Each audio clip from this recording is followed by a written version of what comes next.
Puji Tuhan, selamat pagi Bapak Ibu yang terkasih dalam Tuhan Yesus Kristus. Shalom, damai sejahtera menyertai kita semua.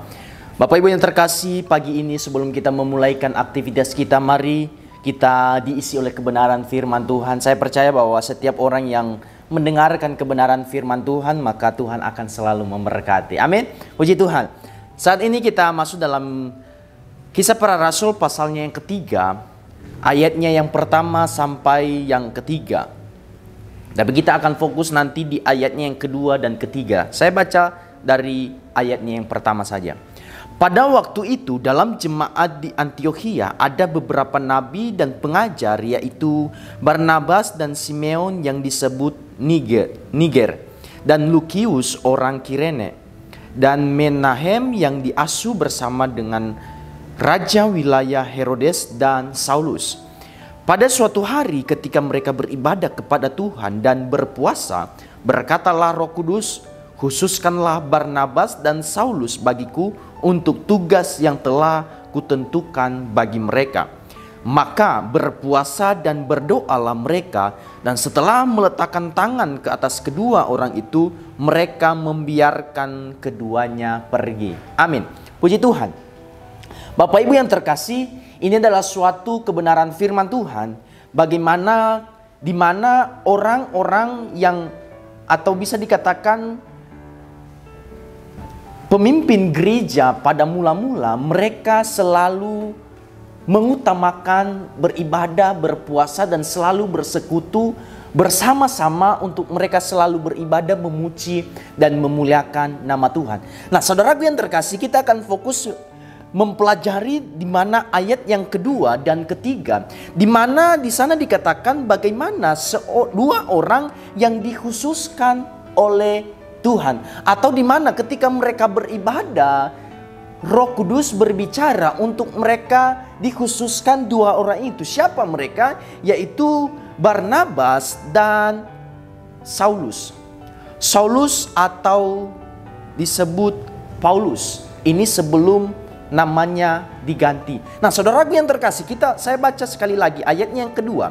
Pada suatu hari ketika mereka beribadah kepada Tuhan dan berpuasa, berkatalah Roh Kudus, "Khususkanlah Barnabas dan Saulus bagiku untuk tugas yang telah kutentukan bagi mereka." Yang pertama yang perlu kita pelajari, bagaimana ketika kita beribadah kepada Tuhan dan berpuasa, artinya ketika kita mengutamakan hal yang rohani, di situ Roh Kudus berbicara.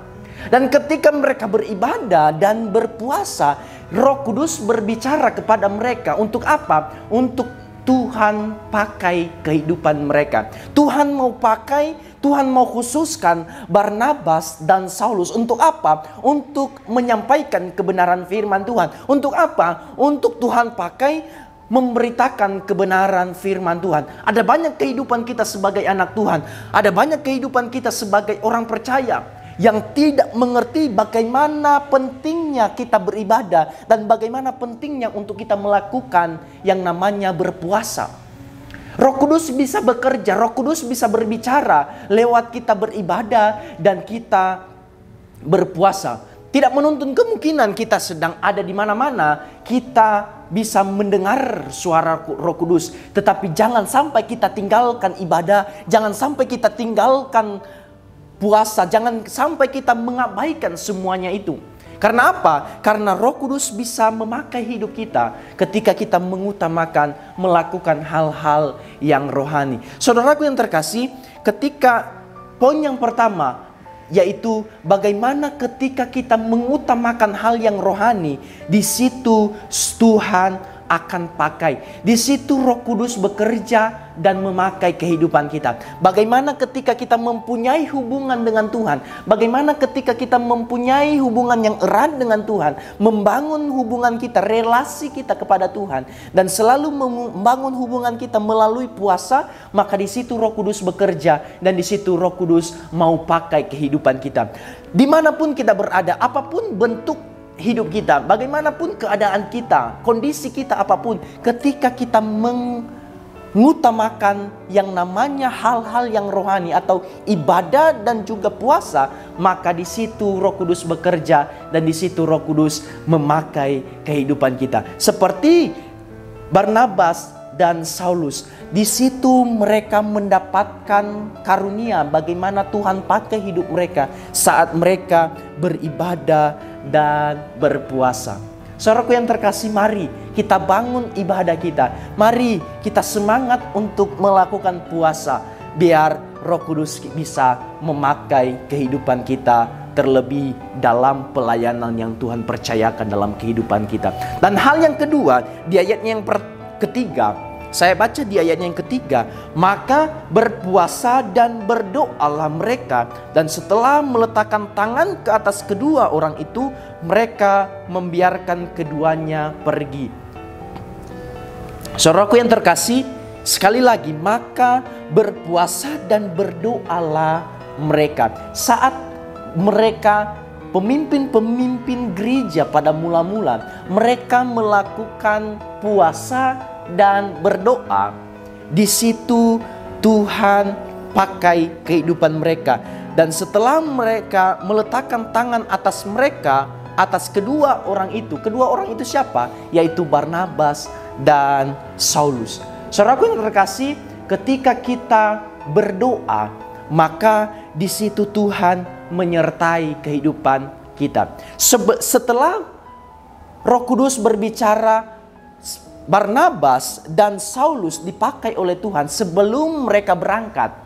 Sebelum mereka memulaikan pelayanan mereka, mereka berpuasa dan berdoa. Dan teman-teman mereka menumpangkan tangan. Artinya bahwa pentingnya doa itu dalam kehidupan kita. Jangan pernah berpikir bahwa, oh saya sudah tua.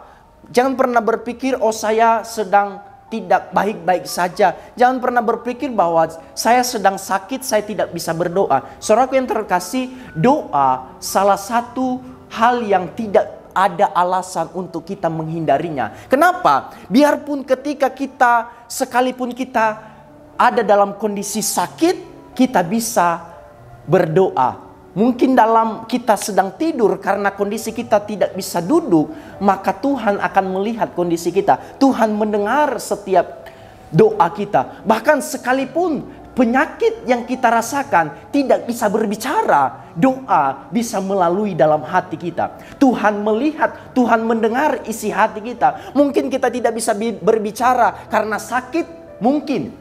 Tetapi bukan jadi alasan untuk kita tidak berdoa. Karena Tuhan melihat hati kita. Bagaimana seruan hati kita. Berdoa melalui hati yang paling dalam, Tuhan akan mendengar. Jadi saudaraku yang terkasih, jangan pernah berpikir bahwa berdoa mempunyai alasan, oh saya sakit, saya tidak bisa berdoa. Kalau puasa mungkin ada alasan, mungkin karena tua, karena ada penyakit yang tidak bisa lewat makan. Itu bisa mungkin jadi alasan saya tidak berpuasa. Tetapi hal berdoa tidak ada alasan untuk tidak dilakukan. Karena kenapa? Semuanya dapat dilakukan. Sekalipun kita tidak bisa berbicara, kita tidak bisa membuka mulut kita, kita bisa berdoa melalui hati dengan Tuhan. Karena Tuhan kita yang ajaib mendengar setiap hati kita, melihat setiap hati kita, dan melihat setiap isi hati kita. Itu soalnya saudaraku yang terkasih,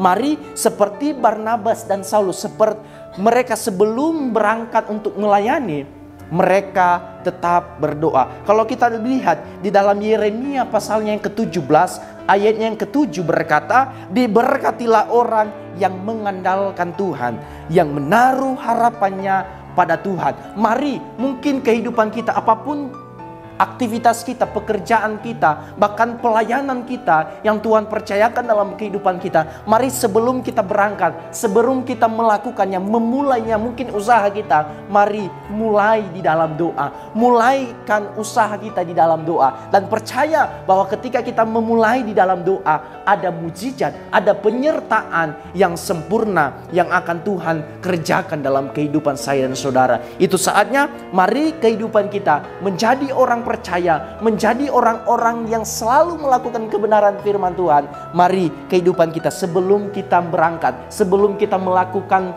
apa yang mau kita lakukan, mari kita mulai dengan doa. Karena doa adalah sumber segalanya. Karena doa adalah hubungan kita, bagaimana kita menyampaikan isi hati kita, permasalahan kita, pergumulan kita kepada Tuhan. Dan ketika doa kita dinaikkan kepada Tuhan, Tuhan mendengar dan Tuhan akan menyertai, menolong, bahkan menyertai perjalanan setiap hidup kita. Puji Tuhan, biarlah kebenaran firman Tuhan, bagaimana kita selalu beribadah dan berpuasa, bagaimana kita selalu mengandalkan, melakukan, mengutamakan hal-hal rohani. Dan yang kedua, bagaimana kita selalu mengandalkan Tuhan sebelum kita melakukan setiap aktivitas kita yang kita mau lakukan. Puji Tuhan, Tuhan Yesus memberkati. Immanuel, Allah beserta dengan kita. Kami perlu